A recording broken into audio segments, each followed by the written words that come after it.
So that was Vallis Veg. We're hitting the trail early today. There's a nice little stream coming through here, lovely. What a pleasant way to start your day, eh? Lovely. Vallis Veg. What can I say about Vallis Veg? They've got some really great ethics and very sustainable, a lot of hard work for the proprietors, and from a personal perspective, first time I've ever used sawdust toilets. I won't go into details there. Yeah, today we've started off really early and I felt so rested. 5 a.m. this morning, woke up, zing, really comfortable sleep. But yeah, Vallis Veg, I give it a really, really great rating. But yeah, today we are off to Priddy, and I checked the map. Sure enough, it does go quite a fair bit north, but it's kind of got an uptick to the map towards the end, and I'm dictated to by the geography. Tomorrow, thinking ahead, I need to approach Weston-super-Mare from the north because access to the train station. It's going to be quite a long day, I think about 24 miles. So 22 miles today, 24 tomorrow. Fairly robust days, aren't they? But that's why I've gone for a bed and breakfast tonight. Fingers crossed that's going to be really nice. Bed and breakfast with a shared bathroom, so it looks like they've done a fair amount of either not deliberate tree felling, but it looks like a number of trees have come down, certainly around this area, all along either side of the path there. Lots of trees down. Hi guys, this next section is not going to be pretty, so I apologise for that, but this is just after I've been attacked by a dog. There are no bite marks, so all is good, but I just wanted to leave this in because I think there's some important bits and pieces in there. So apologies for some parts and no apologies for the other parts. I'll let you decide which. Right, soap box time, so where's that alert? If you want to ignore this, skip ahead a couple of minutes. But I've just had yet another encounter with somebody who does not know how to control their dog, or rather thinks taking their dog out, knowing full well that they cannot control it, is a great idea. I'm on the other side of a river that was a good 20 feet across. So the dog's on the other side of the river, and I'm walking along, I'm not doing anything. I realise I do look like a great big chew toy, obviously, but immediately I could see the owner panicking, so I kind of slowed down and made myself as least interesting as possible, and I was put my hands up to here so that I'm keeping things out of the way and not looking like I've got any extremities that are worth biting. And the dog just went absolutely ballistic when it saw me, jumped into the river, straight across the river, and I thought, well, I'm not going to outrun it, so I'll get to the nearest tree, face the tree, and then hopefully it won't bite me. I shouldn't be in a position where I'm hoping a dog doesn't bite me, especially when the owner, now on the other side of the river, I'm on the same side of the river as the dog, and she has zero intentions of getting across the river, the owner that is. and she stood on the other side blowing a whistle which clearly the dog couldn't give two hoots about, and she's talking to it like this. Oh, come here, little petty boy. Absolutely zero command over her dog. So luckily, standing still, I'm sweating and shaking now, the dog lost interest and cleared off. Now, I know people that are absolutely petrified of dogs, and I'm not particularly scared of dogs. I just know that when I'm under attack, I'm under attack, and this dog, I'm absolutely sure if I carried on and or if I'd made a big scene, I'd have been bitten. So if I'd panicked, I'd be heading off to A&E with bite marks for sure.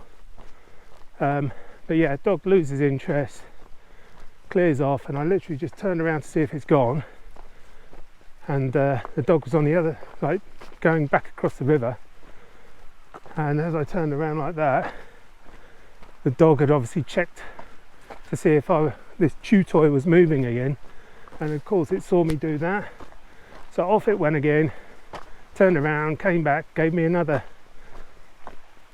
canine mouth of abuse. Long story short, the woman got her dog back to heel after what seemed like an eternity, and she's talking to it like it's a naughty little schoolboy.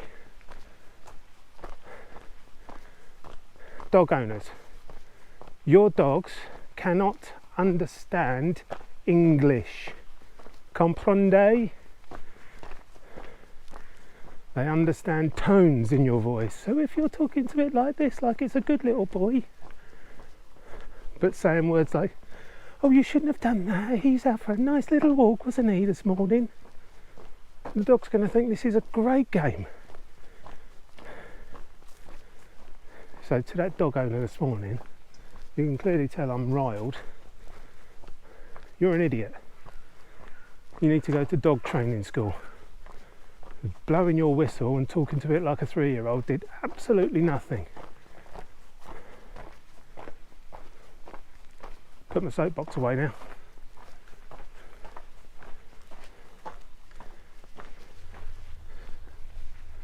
Okay, so now I've calmed down after the little doggy attack. It wasn't a little dog, it was a big dog. Anyway, the route so far has not been incredibly clear, and that's mainly because there's lots of different tracks that head off through the woodlands, and essentially it's trying to follow, the first part was trying to follow the river. So blasting warning. Blasting will take place between 9 and 10 a.m.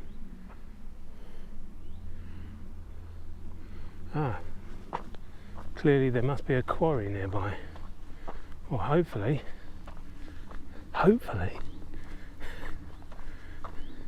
we won't be around for that.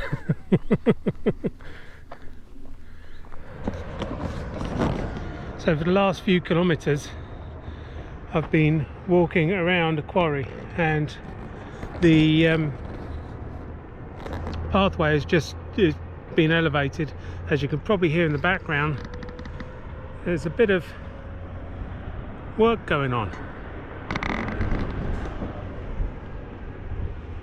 So that's what I've had to walk around. I approached from just over there, and I've had to go all the way around,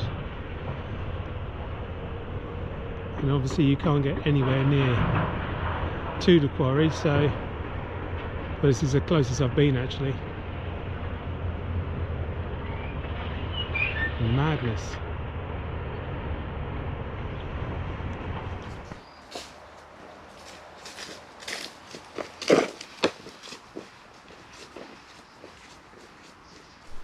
So where are we? Where are we?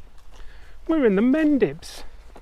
And the Mendips is yet another area of outstanding natural beauty. So this walk so far across the country has just been area of outstanding natural beauty linked to area of outstanding natural beauty, and I've got to say it delivers, and I'm going the wrong way.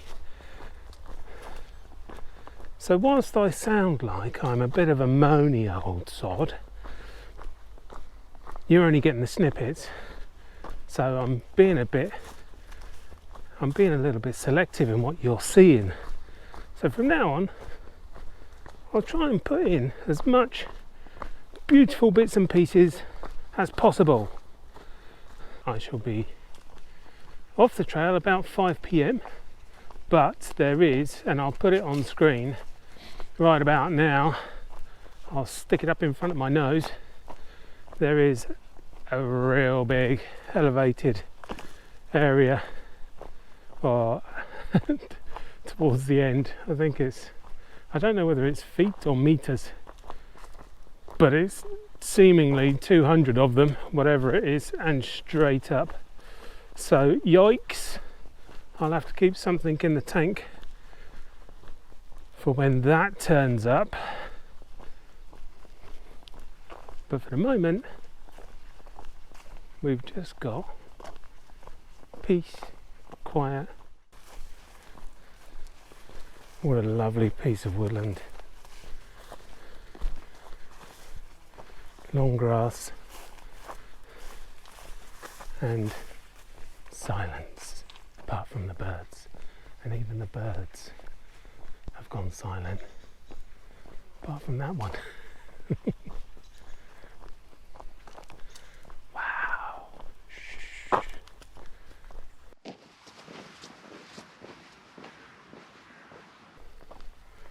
Oh dear. This could be fun. Oh.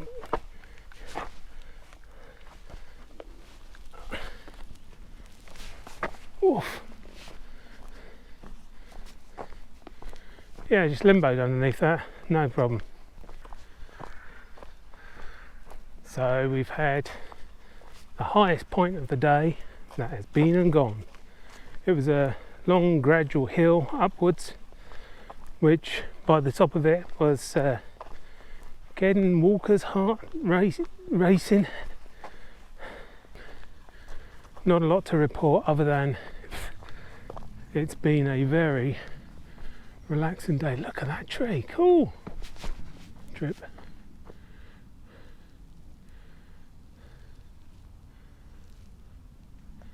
You're a very cool tree.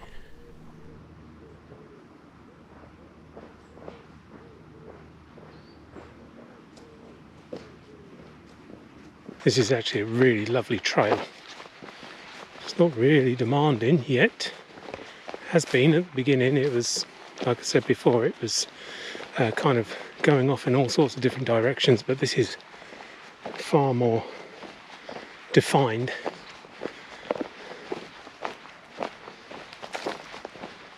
Oh, here we go. Cranmore Company of Archers, caution, archery in progress. Please keep to the bridleways.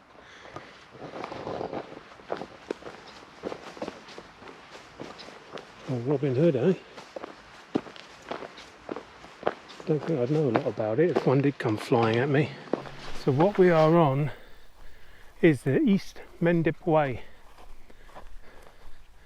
and I'll let the view that you can just see peeking through the trees there do the talking.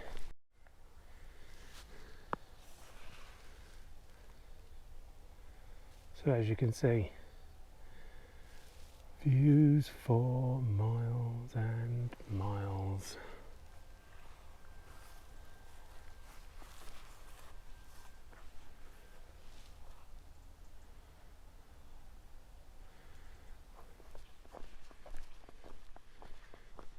Right, we've just hit halfway. Halfway, eh? Who'd have thunk it? 19.12, I think it was 19.1 kilometres. So 19 done, 19 to go. New feet, please, new feet. just heading down into Shepton Mallet, and this fine structure is in front of us. I don't think it's got a special name, but it looks like a train line goes through here. It's quite a feature, isn't it? Right, you join me as I've just picked my trail back up. I was trying to follow my trail, but I got a very lax attitude to what a footpath is in the Mendips. So even though on Ordnance Survey it might say that's a footpath, don't take that as read, because for example, trying to go across somebody's land and they just redirect it, and then you pop out somewhere where you're not expecting. Then when you try and rejoin it, the path is see, like here, perfect example. On the survey map there's one route, so is it that way or is it that way? So I've been trying to bring you the good, the bad and the ugly, and I'm feeling like I'm in an ugly spot right now.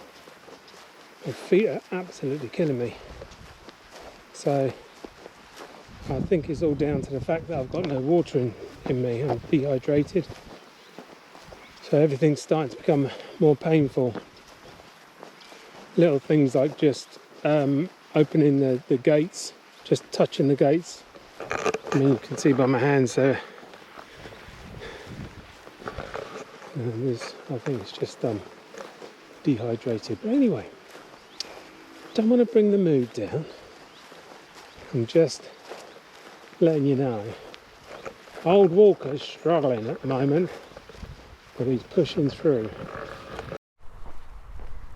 Well, hopefully I'm coming into a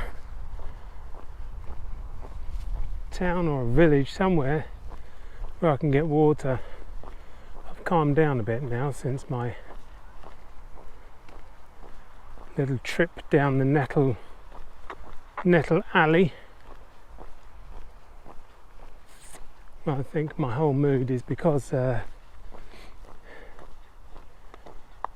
of water. Arm is very sore, but try not to scratch it because that'll just make it worse. And now we're on. It's so strange. So I'm just fighting my way through a load of nettles, popped out the other side, and it goes straight onto a path like this. Bizarre. See some bothies over there. Are there? Interesting. But it looks like we're just about to start the West Mendip Way, which is going to take us all the way to Weston-super-Mare, and that'll be the end of this walk. But that's going to be a whole other day. Still got about 7 kilometers left. I have water. I couldn't be happier. I don't want much in life. Just a bit of fluid. So I've just been through Wells, which was actually a really nice place. I couldn't film any of it because there was too many people, especially children, around. We come down into this little hamlet here. I don't know the name of it, but it's what a quaint little place this is, isn't it? And then you see the hills in the background just below those moody clouds there. That's what I'm going to be climbing up on top of. So it's all going to get pretty uphill, and it's going to be a lot of me puffing and panting. So what I wanted to do was close out today. Day 14 I'm going to assume is done, unless something horrible happens. in the next 4 kilometres, which I doubt it will. So thank you very much for joining me. I don't think I'm going to leave in the bits where I got really upset. I don't know, I'll see. If I'm saying that and this doesn't make any sense, you know that I cut them out. Anyway, this is now down into that little hamlet. Hopefully I'm going the right way.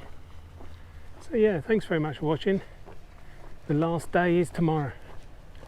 It's been a long old journey, but it's been worth it.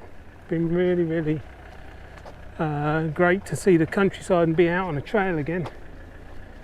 It's a nice house, isn't it? So yeah,